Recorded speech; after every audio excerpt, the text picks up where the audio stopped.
Soy Lorena Elizabeth Martínez. Soy Rafael Vargas Pasalle. Soy Eduardo Trujillo, vocal ejecutivo del INE en el estado de Nayarit y consejero presidente del Consejo Local en la entidad. Y hoy me toca hablar por hablar. Maestro, ¿qué tan cara es la democracia en este país? Tan cara como lo suficiente para creer que es más barata que perder las libertades. ¿Cuál es el papel del INE entonces? El papel del INE es organizar a los ciudadanos para que seleccionen y escojan a quienes van a ser sus dirigentes y sus representantes. ¿Qué hace el INE cuando no hay proceso electoral? Hace educación cívica, entrega la credencial para votar a todos los ciudadanos en los módulos de credencialización y promueve el uso de los derechos por parte de los ciudadanos, los promueve para que los conozcan y puedan de esa manera ejercerlos en su momento. ¿Cree usted que en este momento hay un conflicto entre el Instituto Nacional Electoral y el gobierno federal? El Instituto Nacional Electoral no tiene ningún conflicto con ningún actor, pero sí responde a cualquier ataque que pueda darse a sus actividades y a los derechos ciudadanos. ¿Esto no genera alguna mala percepción entre la ciudadanía y el instituto? Bueno, el Instituto Nacional Electoral no actúa ni inicia ninguna situación de ese tipo. Lo que sucede es que también tiene que defenderse ante los ataques y la percepción que pueda generar entre la ciudadanía es responsabilidad de quien inicia con esos ataques. ¿Cree usted que ahorita uno de los problemas principales del INE es la cuestión económica? No es el problema de la condición económica está dado por la necesidad en la que se hizo necesario que el instituto organizara una revocación de mandato cuyo costo es de 4.700 millones de pesos y no se asignaron recursos para ello. ¿Cuánto cuesta el voto ciudadano, maestro? El voto ciudadano, mira, hay muchas maneras de calcularlo. Depende qué es lo que quieras incluir en ello. Si nada más consideras la impresión de la boleta, pues es un costo muy bajo, pero si eso incluye todas las instituciones que están involucradas en los procedimientos, pues entonces sería una suma mucho mayor, dependiendo pues qué es lo que se quiera incluir y desde la perspectiva, por ejemplo, en los distintos países, no todas las instituciones, no todas las actividades que realiza un órgano como el Instituto Nacional Electoral se realizan por parte de los órganos electorales. Eso es lo que ha generado un debate falso sobre el costo de nuestra democracia, sobre el costo del voto en México. ¿Por qué? Porque el Instituto Nacional Electoral, como les decía en un principio, realiza la credencialización, cosa que en otros países está como una atribución que realizan los registros civiles o alguna otra dependencia que no es el órgano electoral. La actividad se realiza, tiene costo, pero no se cuantifica en lo electoral. Y así tenemos también el monitoreo de todos los radio y televisión, los sistemas electrónicos de medios, que es la única institución a nivel mundial que hace esa actividad. Entonces también eso tiene un costo que actualmente se le carga al órgano electoral y que en otros países pues no se realiza. Lo mismo pasa con el financiamiento a los partidos políticos, que se le carga el presupuesto institucional al INE. Eso parece que muchos no lo entienden. ¿El dinero del INE también es dinero de los partidos políticos? El dinero, no. Hay una disposición en el artículo 41 constitucional en donde señala cómo se debe de calcular la bolsa de los recursos que se les otorgarán a los partidos políticos. El Instituto Nacional Electoral es el responsable de hacer ese cálculo y de distribuirlo a los partidos políticos. ¿Cree usted que hay pocos o muchos partidos políticos en México y en Nayarit? Yo creo que la pluralidad social que tiene México implica todavía más número de partidos políticos para que se pueda representar esa enorme pluralidad. El país no es homogéneo, no está estandarizado, ni mucho menos.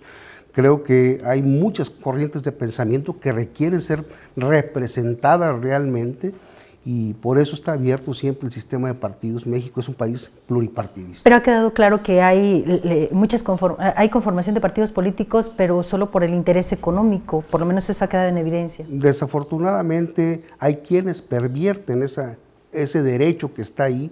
¿Y que por qué se pervierte? Bueno, porque mucha ciudadanía no conoce ese derecho, no conoce la importancia de su voto o la importancia de dar su apoyo a quien desea organizar un partido político, y lo hace a veces a través de una dádiva. Ahora que lo dice, por más campañas publicitarias que haya por parte del INE, sigue habiendo muy poca participación.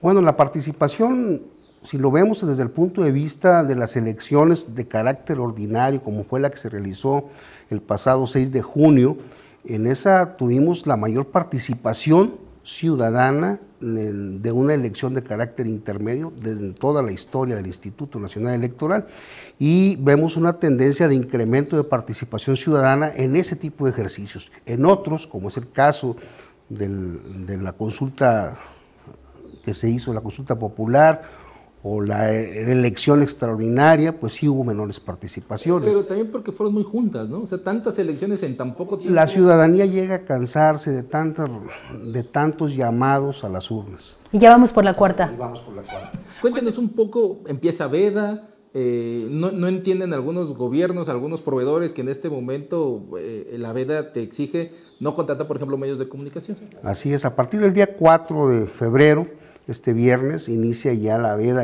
electoral, y hasta pasada la jornada electoral, el día 10 de abril. Esto quiere decir que tanto los gobiernos de los tres niveles no pueden emitir información relacionada con los logros, con las obras que realizan. Simple y sencillamente deben de abstenerse de hacerlo. ¿Qué ocurre con los que incumplen con esta indicación? Pues están incumpliendo y pueden ser sancionados de acuerdo. Pero hay quienes, digamos, no se sujetan. Bueno, hay quienes no se sujetan y quienes tratan de ejercer funciones metaconstitucionales, en donde, pues desde luego, los resquicios de la ley a veces les permiten quebrantar el derecho. Quizá porque está un poco, siento yo, mangoneado el tema de la consulta, no se ha valorado que es histórica, es la primera vez que vamos a un hecho así. Así es un derecho que por primera vez vamos a ejercer los mexicanos, y es importante señalar que quien vaya a participar esté consciente de que se trata de un proceso de revocación de mandato, un derecho que ejercen los ciudadanos cuando se ha perdido la confianza a quien ocupa el cargo, en este caso al presidente de la República, que es lo que podría considerarse la razón de llamar a una revocación de mandato. En este caso, pues desde luego hay cuestiones que generan confusión, porque hay actores políticos que lo han tergiversado, denominando lo que se trata de una ratificación, cosa que no aparece en ninguna ley mexicana. Maestro, ¿el INE estaría en riesgo de desaparecer? Yo creo que no. México se ha fortalecido indudablemente en términos democráticos. Hay pluralidad, el país tiene mucha diversidad, se los había dicho, es imposible que pueda desaparecer. Lo que sí puede es sufrir mucho y generar disfuncionalidades. La ciudadanía, ¿qué es lo que tiene que saber del INE o qué le falta saber del INE?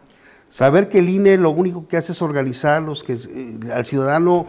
Siempre, en todo proceso electoral, en la revocación inclusive, es el quien participa recibiendo la votación de sus vecinos, de sus familiares que radican en la misma área en donde ellos viven, y eso, quienes han participado, ya van 30 años, donde cada 3 años por lo menos se les había estado convocando, y en ese lapso pues, ha habido la posibilidad de que se sortean las letras de los apellidos, y en 30 ocasiones, pues más de alguno pudo haber sido seleccionado y conocer de viva voz, de experiencia viva, cómo se realizan los comicios, que nadie les da línea, ni los presiona, ni mucho menos, por lo menos en la casilla. Y para la ubicación de la casilla, para recibir la votación de los ciudadanos. Es posible, no lo dudo, porque hay malas prácticas en el exterior por parte de otros actores partidistas o simpatizantes que sí tratan de ejercer, y eso debe denunciarse. El 10 de abril se requiere, si no me recuerdo, el 40% de la participación ciudadana para darle validez al proceso. No necesariamente para darle validez, sino para que genere lo que se llaman forzosamente una consecuencia. Y puede ser que la participación ciudadana sea menor al 40%, y la elección será válida, pero no tendrá ninguna consecuencia de carácter jurídico. Si tiene el 40%, entonces sí. ¿Se radicó el recurso suficiente para poder hacer esta consulta? No conforme a lo que señala la ley de revocación de mandato, que hace apenas unos cuantos meses votaron los diputados en la Cámara, en donde mandataba un cierto número específico de casillas, a ubicar, por ejemplo, ciertas calidades que no podrán cumplirse ahora con la insuficiencia de recursos en la que se ha colocado al instituto con estas circunstancias. ¿En qué condiciones se va a realizar entonces la consulta? Se va a realizar con aproximadamente 1/3 de las casillas. Nosotros instalamos en un proceso electoral ordinario alrededor de 1,730 casillas en la entidad. Estaremos instalando alrededor de 600, 650 en ese rango para este ejercicio. ¿Se percibe interés de la ciudadanía para participar en esta consulta? Yo creo que el interés de la ciudadanía no está presente. Hemos detectado que participaron en la búsqueda de que se realizara los apoyos para que fuera a realizar este ejercicio, alrededor de 32,000 firmas de ciudadanos, pero al parecer muchas de ellas, por lo menos un 25%, han sido extraídas con engaños. ¿Ganan mucho dinero los consejeros o los funcionarios del INE, como se ha mencionado? Pues yo no conozco ningún funcionario del Instituto, ni del Instituto Federal Electoral, ni del Instituto Nacional Electoral que se haya hecho millonario. Ni modo de no tocarlo, vocal, el tema de lo llamado narcopolítica. ¿El narco está presente en las elecciones en México? Bueno, se ha visto violencia cuando se han acercado procesos electorales de carácter ordinario o extraordinario, donde se elige una persona para un cargo. No sería el caso de este tipo de ejercicios de revocación, pero se ha visto violencia y pues puede inferirse que... Es que hay casos de candidatos en muchos estados asesinados en los procesos. El INE, ¿cuál ha sido el llamado del INE en este sentido? Bueno, el INE lo que hace es revisar los requisitos de elegibilidad, los requisitos para ser candidatos, pero son los que establece la ley. En ninguno dice que se les pida, por ejemplo, una carta de no antecedentes penales, una cosa de ese tipo. En primera instancia, creo que es responsabilidad de los partidos políticos nominar personas que sean realmente, como dice la ley, personas que tengan un modo honesto de vivir. Hay legislaciones, como la legislación de Colombia, que expresamente convierte y mandata de manera penal a la persona que proponga algún candidato que provenga de alguna pandilla o de grupo organizado delincuencial. No es el caso en México. ¿Cómo calificaría la conducta cívica de los nayaritas, maestro, en cada proceso? Pues ha sido una conducta pasiva la que yo he percibido. Aquí el estado de Nayarit tiene todavía mucho por avanzar en materia de educación cívica. Todavía el Estado de Derecho en la entidad no está debidamente consolidado, eso lo hemos percibido. Es todavía una sociedad que busca acercarse a hombres fuertes para sentir un amparo y no instituciones, no el ejercicio de las leyes. ¿Qué opina, consejero, del tema de que los partidos políticos o las leyes ahora electorales obligan a que haya, por ejemplo, 50% de candidatas mujeres? Yo creo que si el género humano está representado aproximadamente en 50% de cada uno de los géneros, tiene que estar representado forzosamente en esa proporción en los cargos de elección popular, y no solo en los cargos de elección popular, yo diría en todos los segmentos de la economía y de la vida. ¿El INE tiene este porcentaje dentro de sus organigramas, sus funcionarios? ¿Hay 50% de funcionarios también? En lo que respecta a la integración de las juntas, en la medida de lo posible lo está haciendo, está por organizar, y lo ha hecho en anteriores ocasiones, procesos de selección de funcionarios o de integración, reclutamiento de nuevos funcionarios, en donde se está dando preferencia precisamente a las mujeres porque la representación todavía es menor, y se les da una preferencia. Después del 10 de abril, ¿cuál es el siguiente compromiso electoral? En el estado de Nayarit sería hasta el 2024, aunque la ley ya estableció que se pueden estar realizando consultas populares cada año. Dejemos de hablar por hablar. Su mensaje final, consejero. Pues invitar a la ciudadanía que esté muy presente, observando a los actores en primer lugar, cómo se va desarrollando esta revocación de mandato y sobre todo, con toda conciencia, participar el día 10 de abril en esta elección.